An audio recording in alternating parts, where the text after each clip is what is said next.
मेरे चैनल को सब्सक्राइब कीजिए और सबसे पहले वीडियो देखने के लिए बेल बटन को प्रेस कीजिए। 2 साल पहले एक फिल्म बनी पद्मावती। लोगों ने अपने घर भर लिए। मैं 4 पंक्तियों में माता पद्मिनी जैसे पवित्र और बड़े विषय को बांधकर अपनी जिज्ञासा ठंडी नहीं करना चाहता था। मैंने एक खंड का भी लिखा, उसके हस्ताक्षर पर आप लोगों के बीच में करता हूं। सौभाग्य रहा, मेरी किस्मत अच्छी रही तो बहुत जल्दी वो किताब भी आप लोगों तक पहुंचेगी। स्वागत है। दृश्य सिर्फ इतना कि रावल रतन सिंह को दिल्ली से छुड़ा के ले जाया गया है चित्तौड़, और गोरा और बादल दिल्ली में बलिदान हुए हैं। बस यहीं से कविता शुरू करता हूं। स्वागत कि रतन सिंह आजाद हुए तो खिलजी खिसियाया था। घर में ही मिली पराजय के कारण वो तिल्लाया था। मेवाड़ धरा के कुछ सैनिक पिंजरे को तोड़ गए थे और मुगलियों की आंखों को लज्जित छोड़ गए थे। अरे गोरा बादल चचा भतीजे लाखों पर भारी थे। युद्ध कला के कर्तव्य उनके सचमुच तलवारी थे। बिना शीश के युद्ध लड़ा था, कथा अमर कराए। जीत गई रजपूती और मुगलों के मुंड झुकाए। उधर नगाड़े बजे, इधर दिल्ली में मातम छाया और अहंकारी खिलजी खुद में झल्लाया। अरे बोला सेना से मुस्तंडो जाओ और मर जाना, अपने बेहूदे चेहरे मुझको अब नहीं दिखाना। अरे दिल्ली जैसे बड़े दुर्ग की रक्षा ना कर पाई, चंद सैनिकों के हाथों घर में ही मुकी खाई। वो आजाद परिंदे से आए और उड़ा ले गए, तुम तलवार न खींच सके वो राजा छुड़ा ले गए।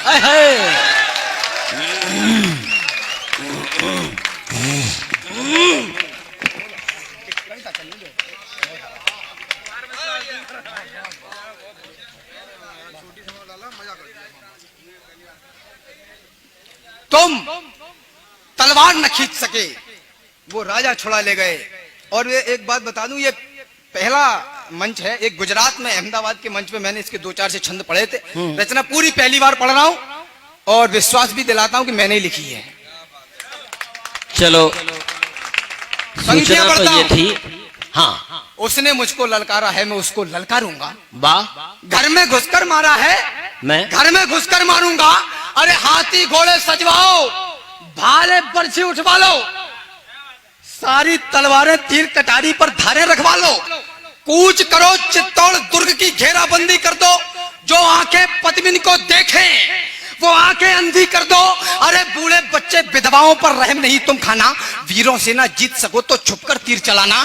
दबे पांव चित्तौड़ चलो तुम भनक न हो दुश्मन को। मैं गर्दन से दूर करूंगा रतन सिंह के तन को। तो खिलजी अपनी सेना लेकर पहुंचा उस माटी में, बलिदानी धरती के ऊपर मेवाड़ी घाटी में। एक मुफ्त सेना को रोका, जोरों से चिल्लाया और कायरों के समूह को एक फरमान सुनाया।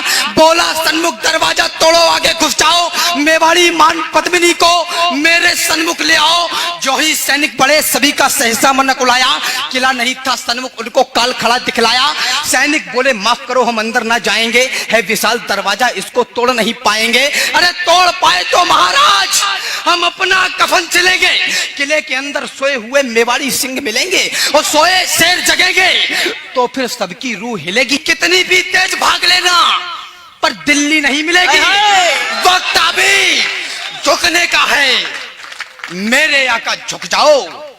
सबकी खैर चाहते हो तो बाहर ही रुक जाओ। बहुत अच्छे।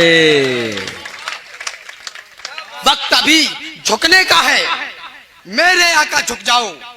सबकी खैर चाहते हो तो बाहर ही रुक जाओ। तो चित्तौड़ दुर्ग दुर्गों का राजा, पर्वत सी ऊंचाई। वाह, दादा समर्पित करता हूं आप। स्वागत। चित्तौड़ दुर्ग दुर्गों का राजा, अंबर से ऊंचाई। पैदल घूमो तो उम्र गुजर जाए, इतनी लंबाई। लंबाई से भी विशाल थी रावल की प्रभुताई। प्रभुताई से बहुत कठिन थी पद्मिनी की ठकुराई। ठकुराई के आगे खिलजी दिवस दिखाई पड़ता। किला बेच लेने वाली वह नित्य नीतियां करता, किंतु किले की उस दृढ़ता का वाह वाह क्या कहना। 8 माह तक रेत छानती रही मुगलिया सेना। जिंदाबाद।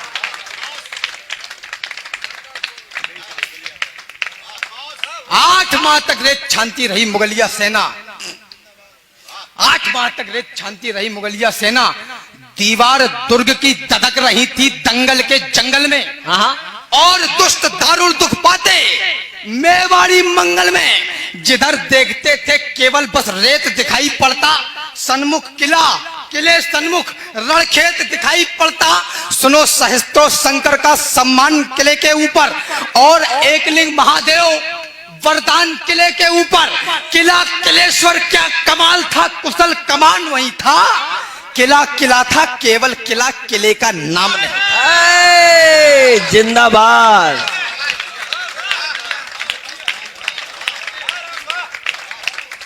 किला किला था, केवल किला किले का नाम नहीं था। तो गुप्तचरों ने देखा और राणा रावल से बोले, पहले सांस संभाली और फिर धीरे से मुंह खोले। बोले, हुकुम, किले के बाहर काले घन छाए हैं। खिलजी के कायर सियार द्वारे तक चढ़ाए हैं। खिलजी की सारी सेना है थोड़ी दूर किले से। उस रोज खबरिये रतन सिंह के उतरी नहीं गले से। थे महान बलवान किंतु दिल में खलबली मची थी। उस दिन रावल को सचमुच गोरा की कमी खली थी। ऐसा नहीं कि सूर्य चमकना अपना छोड़ गए थे। एक आरोप लगा इतिहास में कि दाना पानी बंद कर दिया, जब दाना पानी खत्म हो गया तो लड़ने के लिए आए। मैं उन इतिहासकारों के सामने एक प्रश्न खड़ा करता हूं। बिना नेतृत्व वाली सेना, बिना राजा की सेना मेवाड़ से लेकर दिल्ली तक जाकर खिलजी के जबड़े से अपने राजा को छुड़ा के ला सकती है, तो वो 8 महीने दाना पानी खत्म होने का इंतजार नहीं करेगी। तो जिंदाबाद के बाद निकल के आपका कलेजा चीर के हाथ में दे देगी। भाई वाह। ऐसा नहीं कि सूर्य चमकना अपना छोड़ गए थे। ऐसा नहीं वो लड़ मरने का सपना तोड़ गए थे। ऐसा नहीं कि शेर मांद में छुपकर बैठ गए थे। ऐसा नहीं मृत्यु के भय से चुपकर बैठ गए थे। ऐसा नहीं मुगल सेना का पहरा सख्त हुआ था।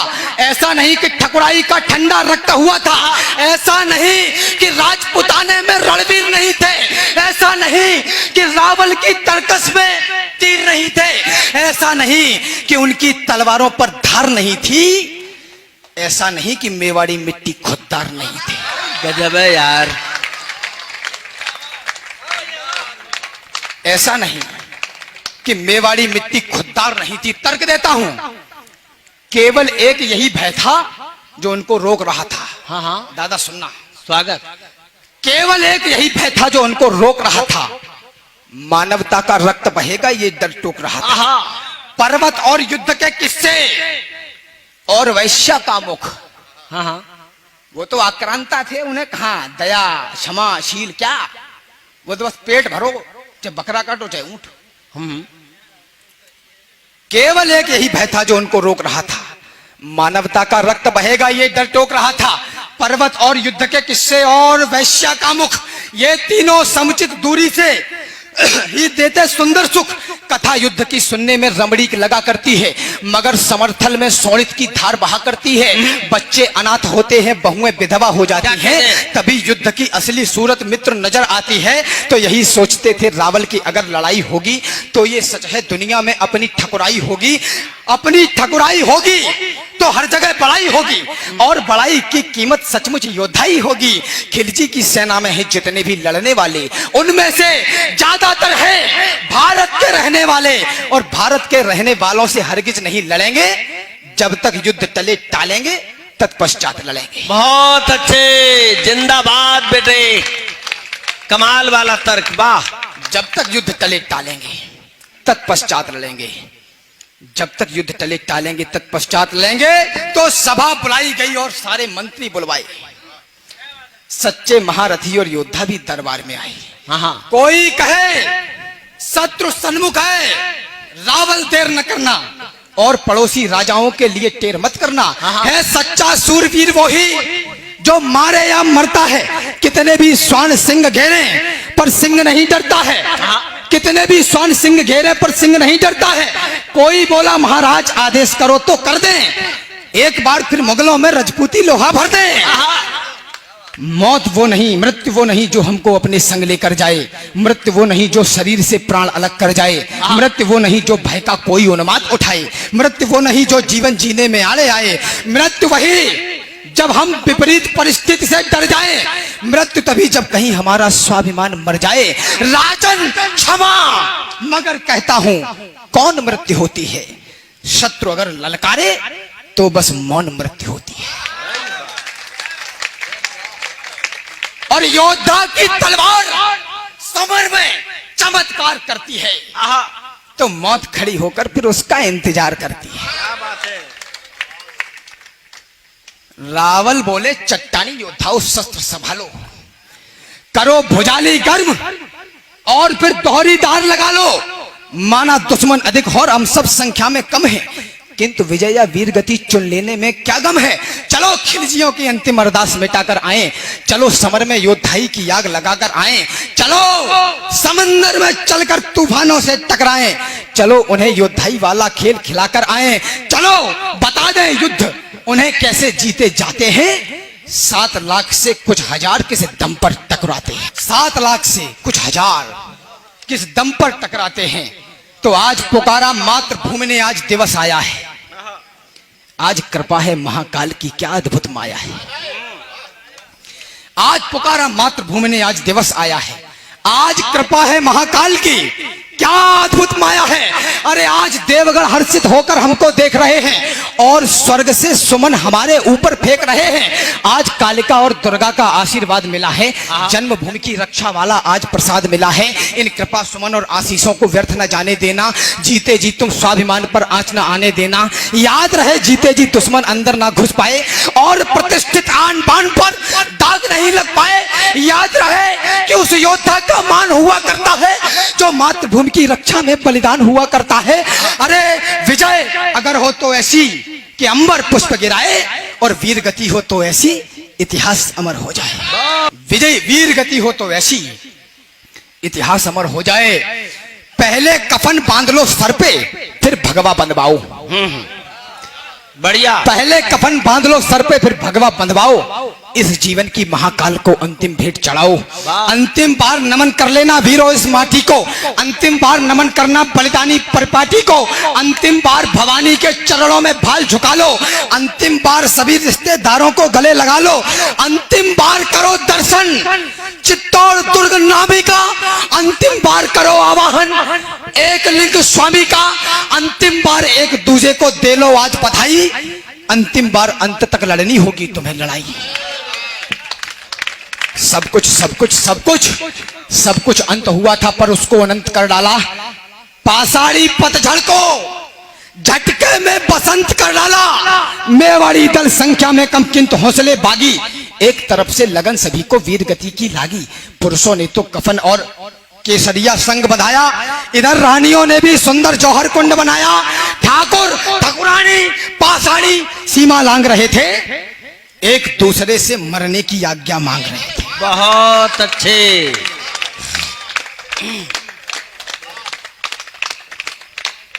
ठाकुर ठाकुरानी पाषाणी सीमा लांग रहे थे, एक दूसरे से मरने की आज्ञा मांग रहे थे। तो योद्धाओं ने शस्त्र संभाले जीन धरी घोड़ों पर। बलिदान की पराकाष्ठा क्या हो सकती है। स्वागत।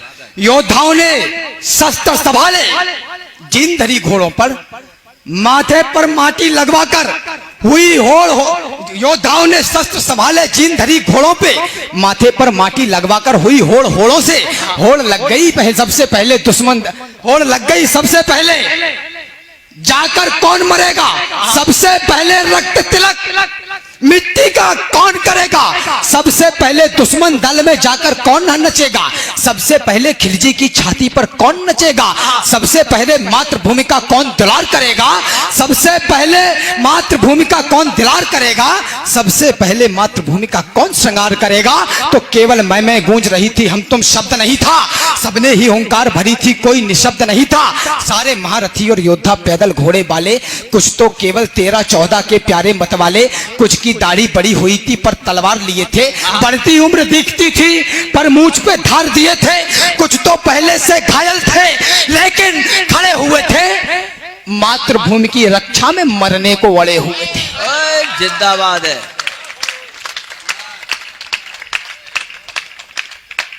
दृश्य देखकर रावल की आंखों में पानी आया। ज्ञान चाहता हूं। दृश्य देखकर रावल की आंखों में पानी आया। बहुत प्रयास किया तब जाकर शब्द कोई मिल पाया।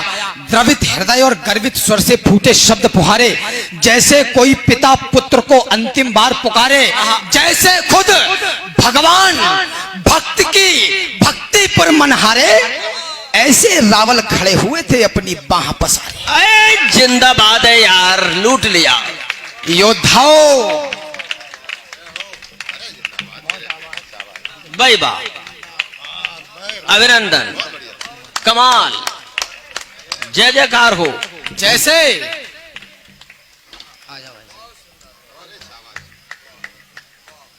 बस 5 मिनट और रहूंगा। अरे अब तो सवेरों निकाल देंगे लला। जैसे खुद भगवान भक्त की भक्ति पर मन हारे, आहा, ऐसे रावल खड़े हुए थे अपनी बाह पसारे। योद्धाओं, तुम ही हो गौरव गान बचाने वाले, आहा, तुम ही हो मेवाड़ वंश का मान बचाने वाले, तुम ही हो रानी पद्मिनी की आन बचाने वाले, हाय हाय। तुम ही भरत वंश का हो अभिमान बचाने वाले, बढ़िया। तुम ही सत्य सनातन का यशगान बचाने वाले। नमन तुम्हें है पूरा हिंदुस्तान। जिंदाबाद। और ये हिंदुस्तान का ही राजा कर सकता अपने सैनिकों के सामने। नमन तुम्हें है पूरा हिंदुस्तान बचाने वाले। तो राजपूत बोले, राजन इसका अभिमान नहीं है। आहा, राजपूत बोले, राजन इसका अभिमान नहीं है, ये दायित्व तो हमारा है, कोई ऐसा नहीं है। अरे मातृभूमि है माई, तो माई के लिए लड़ेंगे, जिसमें खेले हैं उस अंगनाई के लिए लड़ेंगे, सत्य सनातनता की ऊंचाई के लिए लड़ेंगे, अटल राष्ट्र भारत की प्रभुताई के लिए लड़ेंगे। अरे किसी और के लिए नहीं, भाई के लिए लड़ेंगे। जिंदाबाद। जग में भरत वंश की ठकुराई के लिए लड़ेंगे। क्या कहना है? कल का सूरज चढ़ते ही आरंभ कीजिए राजन, एक लिंग की शपथ, युद्ध प्रारंभ कीजिए राजन। कल का सूरज देखेगा इन दिल वालों का जलवा, लाखों से लड़ने वाले माँ के लालों का जलवा। कल का सूरज अंत दिवस, कल का रण उत्सव होगा, तलवारें नंगी नाचेंगी, भीषण उत्सव होगा। कल यदि काल स्वयं आया तो उससे ताल भरेंगे, इस माटी के लाल रंग को गाढ़ा लाल करेंगे।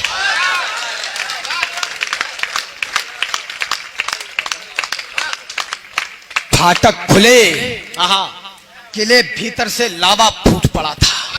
फाटक खुले, किले भीतर से लावा फूट पड़ा था, और मुगलियों पर भूखे सिंहों सा टूट पड़ा था। पद चापों से उड़ी धूल धरती को गगन बनाती, मातृभूमि की रक्षा का क्या अनुपम दृश्य दिखाती। हर हर महादेव की ध्वनि से गुंजित हुई दिशाएं, तभी अग्नि की तेज लपट से चलने लगी हवाएं। बड़े बड़े बड़े काल से हाथ मिलाने, सर पर कफन लपेटे, आज चले आखेट खेलने एक लिंग के बेटे। बहुत अच्छे।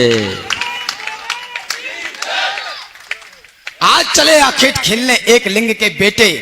आसमान विष भुने हुए बाणों को उगल रहा था, और काल भी तीव्र गति से जीवन निगल रहा था। योद्धा अपनी योद्धाई का कर्तव्य दिखा रहे थे। माटी और लाल होवे सो सोनित मिला रहे थे। उस रोज मौत रणभूमि में कईयों मौतें मरती थी, तलवार ढाल से टकराती थी, टंकारें भरती थी। उस रोज दामिनी भाले की नौकों से खेल रही थी, और कालिका स्वयं स्वर्ग से रक्त उड़ेल रही थी। गजब है यार। रावण की तलवार चली तो बंद हो गई घड़ियां, चारों ओर बिछी दिखती थी रक्त सनी अंतड़ियां। कहीं कटे सिर पड़े, कहीं पर पड़े मांस के टुकड़े, कहीं रक्त से सने अंग फिरते थे बिखरे बिखरे, कहीं गजानन घायल होकर पस्त दिखाई देते, घोड़े कहीं बिना पैरों के त्रस्त दिखाई देते, कोई कहीं मृत्यु के भय से पवन समान बहा था, कहीं कोई दल हाथ पसारे सर को ढूंढ रहा था तो स्वाभिमान की एक कथा रणमध्य गढ़ी जाती है। उधर किले के भीतर भी एक जंग लड़ी जाती है। शाका इधर उधर जौहर, क्या तालमेल अलबेला। मातृभूमि की रक्षा में क्या हुआ खेल अलबेला। स्नान ध्यान के बाद हाथ जब एक लिंग के जोड़े, लगी भवानी जब पहले थे लाल रंग के जोड़े। लाल रंग के जोड़ों संग सारे श्रृंगार किए थे। वो सारे श्रृंगार माता ने अंतिम बार किए थे। पहला श्रृंगार आंख में जब काजल की धार लगाई, अश्रु छलकना पड़े तभी लक्ष्मण रेखा बनवाई। दूजा श्रृंगार भाल पर माने जब बिंदी को धारा, ऐसा लगा माता ने मस्तक पर दिनकर अवतारा। श्रृंगार तीसरा होठों पर जब लाली को लगवाया, अंगारों से अदर हो गए, अग्निकुंड दहकाया। श्रृंगार चौथा श्रृंगार मात पद्मिनी का आज विश्व ने देखा, जब मां ने माथे पर डाली स्वाभिमान की रेखा। श्रृंगार पांचवा हाथों की मेहंदी से बोल रहा था। स्वाभिमान का रंग नई पीढ़ी में घोल रहा था। छठवां श्रृंगार कर्ण कुंडल मनमाने लटक रहे थे, जैसे कोई देशभक्त दीवाने लटक रहे थे। श्रृंगार सातवां नथनी क्या मर्यादा धार रही थी, उसके आगे पवित्रता भी खुद को हार रही थी। उसके आगे पवित्रता भी खुद को हार रही थी। श्रृंगार आठवां स्वाभिमान की रेखा ढांक रहा था और मर्यादा के दर्शन को बाहर झांक रहा था। क्या कह रहे हैं? बढ़िया, जय जयकार। श्रृंगार आठवां स्वाभिमान की रेखा ढांक रहा था और मर्यादा के दर्शन को थोड़ा झांक रहा था। तो सजी पद्मिनी माता संग 16,000 दीवानी। सजी पद्मिनी माता संग 16,000 दीवानी। तभी हवाएं लगी बोलने जय जय मात भवानी। चली आज अलौकिक ढंग से चित्तौड़ी ठकुरानी, चली आज आकाश छेदने स्वयं पद्मिनी रानी। अब तक रण में राजपुतानी खेल आपने देखा, लेकिन नहीं भुलाया जा सकता जौहर का लेखा। नहीं भुलाया जा सकता बलिदानी ज्वालाओं को, नहीं भुलाया जा सकता 16,000 माओं को, नहीं भुलाई जा सकती कन्याओं की अटखेली, नहीं भुलाई जा सकती वो दुल्हन नई नवेली, नहीं भुलाई जा सकती वो गर्भवती योद्धानी, नहीं भुलाई जा सकती है कभी पद्मिनी रानी।